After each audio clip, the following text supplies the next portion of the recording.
ಕೆಲ ದಿನಗಳಿಂದ ಈಚೆಗೆ ವ್ಯಕ್ತಿಯೊಬ್ಬ ಬೆತ್ತಲಾಗಿ ಕುಳಿತಂತೆ ಇರುವ ಫೋಟೋ ಒಂದು ವಾಟ್ಸ್ಆಪ್ನಲ್ಲಿ ಹರಿದಾಡ್ತಾ ಇದೆ. ಇದು ಮಂಡ್ಯದಲ್ಲಿ ಭಾರೀ ಚರ್ಚೆಗೆ ಕಾರಣವಾಗಿದೆ. ಬೇರೆ ಯಾರೋ ಆಗಿದ್ದಿದ್ರೆ ಅಷ್ಟೊಂದು ಚರ್ಚೆಗೆ ಕಾರಣ ಆಗ್ತಿರ್ಲಿಲ್ಲ ಬಿಡಿ. ಅರೆ, ಬೆತ್ತಲಾಗಿ ಪೋಸ್ಟ್ ಕೊಟ್ಟ ಮಹಾನುಭಾವ ಪ್ರಕಾಶ್. ಈತ ನಾಗಮಂಗಲ ತಾಲೂಕಿನ ಬಿಂಡಿಗನವಿಲೆ ಗ್ರಾಮ ಪಂಚಾಯಿತಿಯ ಸದಸ್ಯ. ಗ್ರಾಮ ಪಂಚಾಯಿತಿ ಸದಸ್ಯನಿಗೆ ಆತನದ್ದೇ ಆದ ಸಾಮಾಜಿಕ ಜವಾಬ್ದಾರಿ ಅನ್ನೋದು ಇರುತ್ತೆ. ಆದ್ರೆ ಪ್ರಕಾಶ್ನ ಈ ಅವತಾರ ಇತರೆ ಸದಸ್ಯರು ಗ್ರಾಮಸ್ಥರ ಆಕ್ರೋಶಕ್ಕೆ ಕಾರಣವಾಗಿದೆ. ಎಂತಹ ಸದಸ್ಯನನ್ನ ತಮ್ಮ ಗ್ರಾಮ ಪಂಚಾಯಿತಿಯ ಸದಸ್ಯ ಅಂತ ಹೇಳ್ಕೊಳ್ಳೋಕೆ ಅಸಹ್ಯವಾಗ್ತಿದೆ ಅಂತಿದ್ದಾರೆ ಇತರೆ ಸದಸ್ಯರು. ಅಲ್ಲದೆ ಪ್ರಕಾಶ್ ವಿರುದ್ಧ ಕಾನೂನು ಕ್ರಮಕ್ಕೆ ಕೂಡ ಆಗ್ರಹಿಸಿದ್ದಾರೆ. ಈ ಪ್ರಕರಣದ ಬಗ್ಗೆ ಪ್ರತಿಕ್ರಿಯೆ ನೀಡಿರುವ ಗ್ರಾಮ ಪಂಚಾಯಿತಿ ಅಭಿವೃದ್ಧಿ ಅಧಿಕಾರಿ ನಾಗೇಂದ್ರ, ಫೋಟೋ ಬಗ್ಗೆ ಹಿರಿಯ ಅಧಿಕಾರಿಗಳು ವರದಿ ಕೇಳಿದ್ರೆ ಕಳಿಸ್ತೇನೆ ಎಂದಿದ್ದಾರೆ.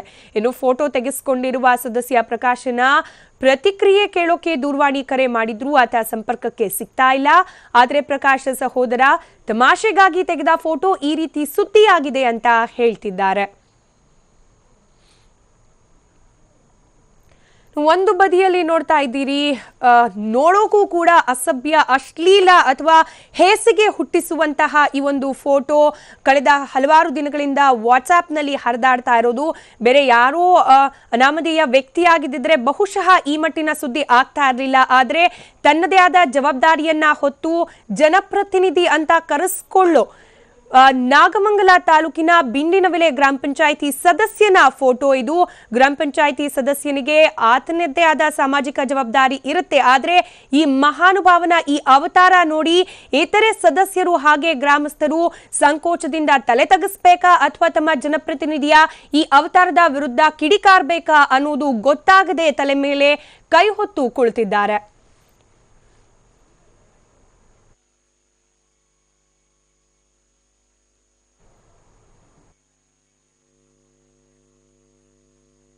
ಅದು ಸರ್, ಅದು ಸ್ವಂತ ಮಗನ ಕೈಲೇ ಸ್ನಾನ ಮಾಡಿ ಆಚೆಗೆ ಬಂದಾಗ ಅಪ್ಪ ಒಂದು ಫೋಟೋ ತೆಗಿತೀನಿ ಇಂದ ಅಷ್ಟೇ.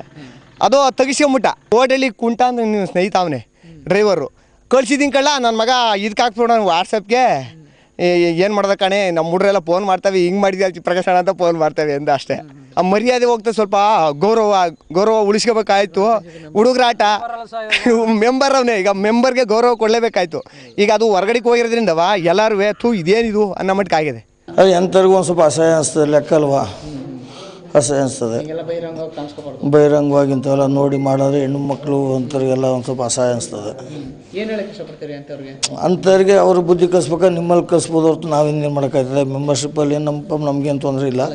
ನಾವು ಆಗ ಬೇಡ ಅನ್ನೋ ಒಂದು ಮಟ್ಟಕ್ಕೆ ಬರ್ಬೇಕಾಯ್ತದೆ. ಕೇಳಿ ಈ ಇಂಥವೆಲ್ಲ ತೋರಿದ್ರೆ ನಮಗೂ ಇರಿಕ್ಟಾದ ನಮಗೂ ಒಂದು ಸ್ವಲ್ಪ ಇದಾಯ್ತದೆ. ಇವಾಗ ಮತ್ತಷ್ಟು ಡೀಟೇಲ್ಸ್ ಕೊಡ್ಲಿಕ್ಕೆ ದೂರವಾಣಿ ಸಂಪರ್ಕದಲ್ಲಿದ್ದಾರೆ ನಮ್ಮ ಪ್ರತಿನಿಧಿ ರವಿ ಲಾಳಿಪಾಳ್ಯ. ರವಿ, ತಂದೆಯಾದ ಜವಾಬ್ದಾರಿ ಇರುತ್ತೆ, ಅದನ್ನೆಲ್ಲ ಹೊರತುಪಡಿಸಿ ನೋಡಿದ್ರು ಕೂಡ ಈ ರೀತಿಯ ಫೋಟೋ ತೆಗೆಸ್ಕೊಳ್ಳೋದು ಎಷ್ಟು ಡೇಂಜರಸ್ ಆಗತ್ತೆ ಅನ್ನೋದಕ್ಕೆ ಹಲವಾರು ಪ್ರಕರಣ ನಮ್ಮ ಮುಂದೆ ಬರ್ತಾ ಇರೋದು. ಎಲ್ಲ ಗೊತ್ತಿದ್ದು ಈ ರೀತಿಯ ಪೋಸ್ಟ್ ಕೊಟ್ಟಿದ್ದಾನೆ ಅಂದ್ರೆ ಬುದ್ಧಿ ಇದೆ ಅನ್ಬೇಕಾ ಇಲ್ಲ ಅನ್ಬೇಕಾ ಈ ಮಹಾನುಭಾವನ್ಗೆ ಅಂತ?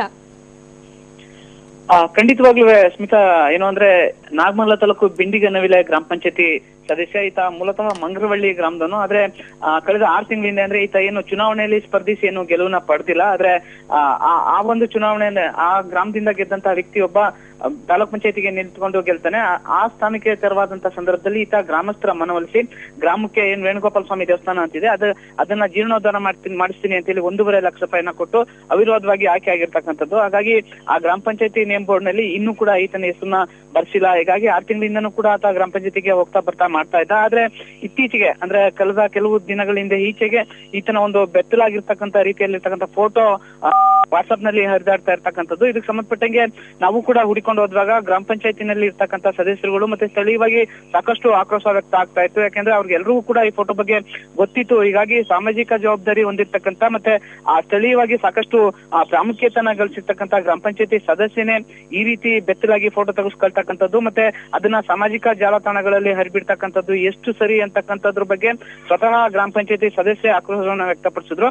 ಜೊತೆಗೆ ಇದಕ್ಕೆ ಸಂಬಂಧಪಟ್ಟಂಗೆ ಏನ್ PDO ಏನಿದ್ದಾರೆ ಅವರು ಅವ್ರನ್ನು ಕೂಡ ಅವರ ಪ್ರತಿಕ್ರಿಯೆ ಕೇಳಿದಾಗ ಅವರು ನಮ್ಗೆ ಅವರ ಪರ್ಸನಲ್ ಅಂದ್ರೆ ವೈಯಕ್ತಿಕ ಬದುಕಿನ ಬಗ್ಗೆ ಹೆಚ್ಚಿನ ಮಾಹಿತಿ ಇಲ್ಲ, ಆದ್ರೆ ಗ್ರಾಮ ಪಂಚಾಯತಿ ಸದಸ್ಯನಾಗಿ ಆತ ಸಭೆಗೆ ಬರ್ತಕ್ಕಂಥದ್ದು ಮತ್ತೆ ಆ ಸಭೆಯ ಚಟುವಟಿಕೆಗಳಲ್ಲಿ ಪಾಲ್ಗೊಳ್ತಾ ಇರ್ತಕ್ಕಂಥದ್ದು ಮಾಡ್ತಾ ಇದ್ದಾನೆ ಅಂತಕ್ಕಂಥದ್ದನ್ನ ಹೇಳ್ತಾರೆ. ಆದ್ರೆ ಅವರ ಮಂಗರವಳ್ಳಿ ಊರಿಗೆ ಹೋದಾಗ ಆ ಊರಿನ ಪರಿಸ್ಥಿತಿನೇ ಬೇರೆ ಇದೆ. ಯಾಕೆಂದ್ರೆ ಈತ ಸಾಕಷ್ಟು 12 ಎಕರೆ ಜಮೀನು ಹೊಂದಿರ್ತಕ್ಕಂಥವನು ಮತ್ತೆ ತಂದೆಯಾದ ವ್ಯವಹಾರ ಮಾಡ್ಕೊಂಡಿರ್ತಕ್ಕಂಥವನು. ಹಾಗಾಗಿನೇ 1.5 ಲಕ್ಷ ರೂಪಾಯಿನ ದುಡ್ಡನ್ನ ಕೊಟ್ಟು ಗ್ರಾಮ ಪಂಚಾಯತಿಗೆ ನಾಮನಿರ್ದೇಶನ ಅಂದ್ರೆ ಅವಿರೋಧವಾಗಿ ಆಯ್ಕೆ ಆಗ್ತಾನೆ. ಜೊತೆಗೆ ಈತ ಬೆಳ್ಳೂರು ಕ್ರಾಸ್ ನಲ್ಲಿ ಮನೆ ಮಾಡ್ಕೊಂಡು ಅಲ್ಲಿ ವಾಸ ಮಾಡ್ತಾ ಇರ್ತಕ್ಕಂಥದ್ದು. ಆತನ ಈ ಬಗ್ಗೆ ಎಲ್ಲ ಪ್ರತಿಕ್ರಿಯೆ ಕೇಳಲಿಕ್ಕೆ ಅದನ್ನು ಸಂಪರ್ಕ ಮಾಡಿದಾಗ ಆತ ತಮ್ಮ ಫೋನ್ ಕರೆಯನ್ನ ರಿಸೀವ್ ಮಾಡ್ಲಿಲ್ಲ.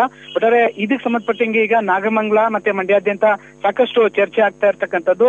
ಇದಕ್ಕೆ ಸಂಬಂಧಪಟ್ಟಂಗೆ ಸಾರ್ವಜನಿಕವಾಗಿ ಸಾಕಷ್ಟು ಆಕ್ರೋಶ ವ್ಯಕ್ತ ಆಗ್ತಾ ಇರ್ತಕ್ಕಂಥದ್ದು. ಸ್ಮಿತಾ, ರವಿ, ಮಾಹಿತಿಗಾಗಿ